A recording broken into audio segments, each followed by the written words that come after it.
welcome back to another episode of Naming in the AI Age. And so today we're going to talk about why you should use AI for naming, which most naming consultants want to talk you out of. But I think there's some great reasons to use AI. I think there's some challenges with using AI. And so I want to take you through how we use it and some of the things that I think you should do if you're going to be using AI to name things. And I'm looking at some of my notes as I go, just to remind me of all the topics that I want to cover. So anyway, one of the things that you need to be sure and think about is, well, AI isn't necessarily going to know our branding strategy, right? Our brand persona. And so is it really going to come up with some good names? And then what about checking for legal availability, right? It comes up with some interesting names, but it's legally not available, or linguistically it has a problem in some language. Or I'm going to test the name with synthetic respondents. You cannot test the name with synthetic respondents. Synthetic respondents, to me, having come from Nielsen, the marketing research company many years ago, is a disconnect. The whole point of testing is to test it with whom your consumers are, whom your target is, whom your customers are. And synthetic respondents are not real human beings. So please, whatever you do, don't use AI to test names with. But there are some other reasons to use it. Okay. So what I want to talk about is the right way, as I said. And what I believe is there are two types of prompting. And there's been a lot of discussion, especially for folks that are new to AI, that you just enter in a simple prompt, and you can get some pretty good results. And you can't, right? A simple prompt generally is not going to generate stuff that's very good. So here's an example, right? I need a name for a new non-alcoholic beverage, let's say. Each beverage is formulated to taste as good as the alcoholic drink it mimics. So you're giving it a little bit of context there, whether that is a Tom Collins or a tequila sunrise. I want a name that conveys incredible, authentic flavor that is almost indistinguishable from its alcoholic counterpart. Please give me 20 name candidates. So that's your prompt, right? You thought about it for maybe 10 seconds, right? Yeah, I'm talking about, a name for this thing, describe what it is, and I want a name that sort of does this. Now come up with some names. And sure enough, when you run it, it doesn't take AI very long to come back to you with a bunch of names that are sort of meh, they just don't excite. The examples that I came up with using ChatGPT were names like Virtu Sip, Simu Spirits, and my favorite bad name, Flavor Fidelity. I mean, I can't imagine going in and asking anyone for a Flavor Fidelity, when you're in a busy bar, and even unpack that name is going to take up a lot of real estate. It's quite a mouthful. There are many, many issues with that. So what is the answer here? And there's a new type of engineering that's being talked about, not prompt engineering, but context engineering. And this is what we do for clients. This is what you pay naming consultants to do. Is we spend a lot of time up front with a brief, and some folks poo-poo the importance of a creative brief. It is essential. It really is important. And the reason it's important is it sort of sets the entire framework for the naming exercise. And if you feed this thing into AI, it provides the context that is needed. So AI sort of understands all the things that you understand as a human being, as, director of product innovation at your company, as the insight manager company that often has to do research on new products, as the brand manager, whatever your role is, sharing all that knowledge with AI is super important if you want to come up with a better name or a better set of names. So I want to talk to you a little bit about the prompt to use to sort of set the stage, to set the context, to engineer the context so AI is going to do better. So there's three things. There's the basic stuff, there are the nice to haves, and then there's the creative guidance. So the basic stuff, you need to include sort of the overall objective, right? Short and succinct. What is it you're trying to do? And of course, a product description. What is the product? If you're naming your company, tell them a little bit about the company. What's key features and benefits? Talk about the target audience, right? More than just demographics, more than just their age and their gender, and actually more than just psychographics, but pain points, aspirations, what you want the name to do for them. What's their mindset? The more you give AI with respect to aspiration, thematic direction to go, the better it's going to get. I can't overemphasize that enough. We give it competitors on all our briefs. We ask it to go out and scan the competitors' websites, and all the material that's out there on the internet. And it does a really good job. Now, the reasoning models are the models that we use here. And this has come up in the last 6 months. These didn't used to exist, but they're unbelievable.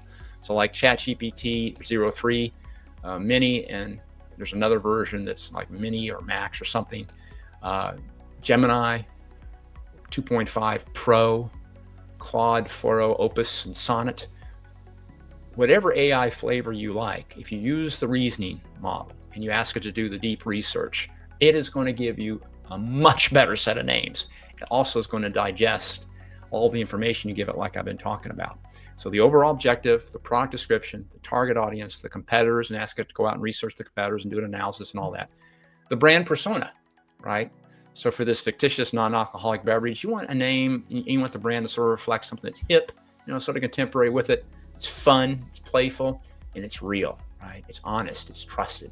And then brand strategy, is the name going to work alone? Do you have a master brand it needs to work with? Are there some sub brands that you want to work alongside? Is it a family name?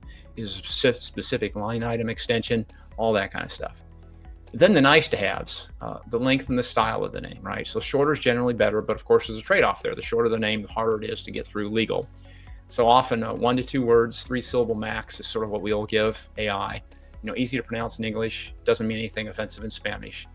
The tone, playful but not silly, right? So avoid puns, avoid something that might be misspelled or mispronounced. Anything that's too boring or anything that's too edgy, or maybe you want something that's very edgy, that's very out there. So try to put all that stuff in there, right? Legal and linguistic guidance, screen for trademark conflicts in classes 32 and 31, or whatever the classes are that conflicting trademarks might be found in. And of course, you can ask AI this. You describe the product, and it'll come back and tell you the relevant international trademark classes to search in. And then avoid, the slang with different languages that you may be going for. If you're selling up into the Quebec, you would want Canadian French on that list. If in the US, of course, Spanish would be important.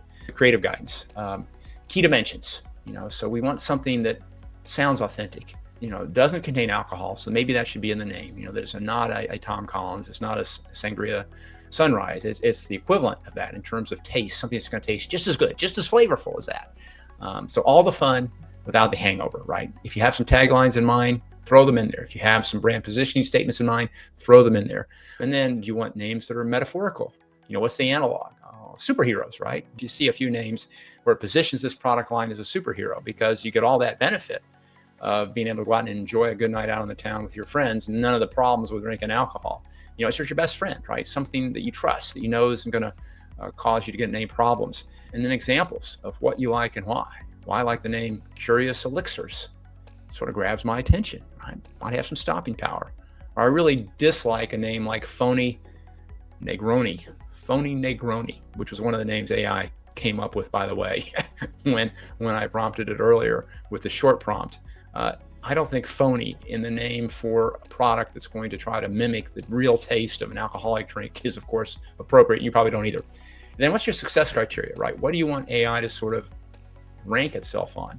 Like what's the stopping power of the name? What names are going to generate that instant reaction, to have that hook to stop the consumer, the prospective customer? How memorable is the name? Right? That's sort of the golden rule of naming, right? If they can't recall it, you've lost the battle. If it is memorable, if it's inherently memorable, you're off to the races. Now, whether AI can really do a true assessment of that is still subject to debate, but that's something that certainly I would put in the context engineering that you give AI.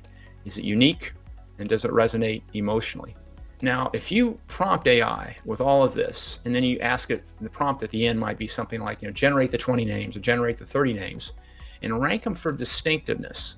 Okay, so it's going out there and checking what's already out there for you, and provide rationale for each name. What you're thinking behind that name, and maybe even a tagline. Give me a distinctive tagline that sort of relates to that name and stays true to our brand persona. And then I want you to list the names in ranked order.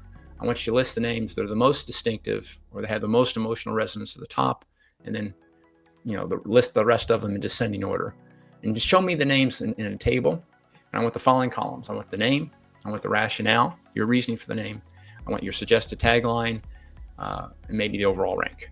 And then if names do have problems, if you think they're probably unavailable, list those separately, because you may still want to see those, right? You may still want to see the names that AI comes up with, but you don't want them thrown in with everything else. And then you can repeat this process. Now, I just did this for another client earlier today, and it took me an hour maybe to go through all this and iterate through.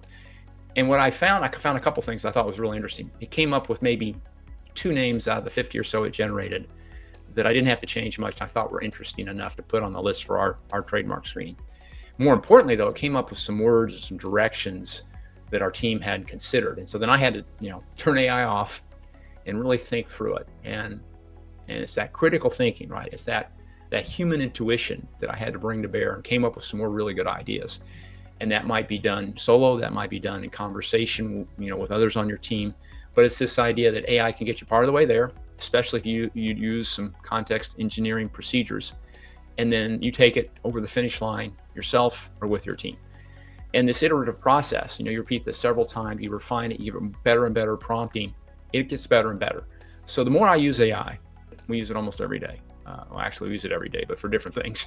The more I realize, you still need to have that human element in there, right? It's not a replacement for that, but it gets you where you want to go quicker. It opens up a broader range of possibilities. It's not the end-all solution. I don't think it's ever going to be a replacement for real people and testing names with real people. But it's a great partner, right? It's a great creative aid. And I think the more you use AI, the better you get at it. That's one of the things I've noticed with some of our team members. There are folks now on our team that are far more proficient at doing this kind of stuff than I am, because they're living and breathing this, and I just don't have time, right? I've got other things to do, as you probably do too. So if you got some folks on your team that are the AI gurus, I would just turn them loose. And now you can also be sure and set AI so that all the data you enter is private. I know every AI LLM that we use, we set those settings to make sure that none of that information is shared. So if we're working on a confidential client project, we don't have to worry about any of that getting out. And then the last thing I want to leave you with is my sales pitch for naming consultants, since I am a naming consultant, since NameStormers is a naming consultant.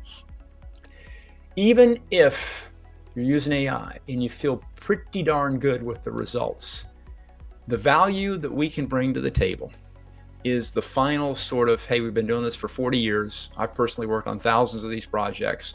Let me take a look and just give you an assessment of any issues. We can help you with the final legal due diligence before you hand it off to your attorney.